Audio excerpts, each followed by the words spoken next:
Mabadiliko makubwa yapo ukilinganisha na wakuu wa mikoa kadhaa waliotangulia. Kwanza unapomjadili Paul Christian Makonda, ni mkuu wa mkoa ambaye analeta fursa mbalimbali, na fursa hizi zinasaidia jamii katika masuala ya kiuchumi, lakini pia kuifanya Arusha ishine. Kwa mfano ukijaribu kuangalia katika makundi mbalimbali ambayo yameyagusa, aliwahi kutuletea timu ya madaktari bingwa hapa ambao walisaidia kiasi fulani kwa asilimia fulani kutatua changamoto ya kero ya afya. Lakini pia tumezoea kwa mfano mwaka mpya wakati tunaupokea, ukuu wa mkoa wa Paul Makonda ulionekana ni tofauti na wenye viti wengine wa kamati ya ulinzi na usalama wa mikoa hii ya kwetu. Kwa maana yeye ambacho alikifanya, aliwaruhusu watu kusherekea, watu wakasherekea kwa amani na kadhalika. Lakini pia fursa za wafanyabiashara na wajasiriamali wadogo wadogo kupitia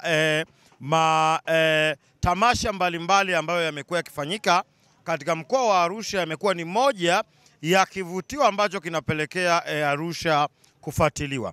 Kwa hiyo ni kwamba ukijaribu kuangalia kama ataendelea kuwa na kasi hii, lakini pia ataendelea kufanya mambo kadhaa ambayo ni ya kiuchumi yanayogusa kila mkazi wa jiji la Arusha, kuna uwezekano Arusha na mkoa wa Arusha kwa ujumla ukapata ule ustawi, kwa sababu unaposema Arusha bila shaka unagusa utalii, na unapogusa utalii haugusi tours peke yake, kampuni za utalii, unagusa paka wajasiriamali ambao ni wadau wa kuuza vinyago, ni wadau wa kuuza kofia zenye logo za kitaifa na vitu vingine mbalimbali ambavyo ni biashara. Kwa hiyo inasaidia mzunguko.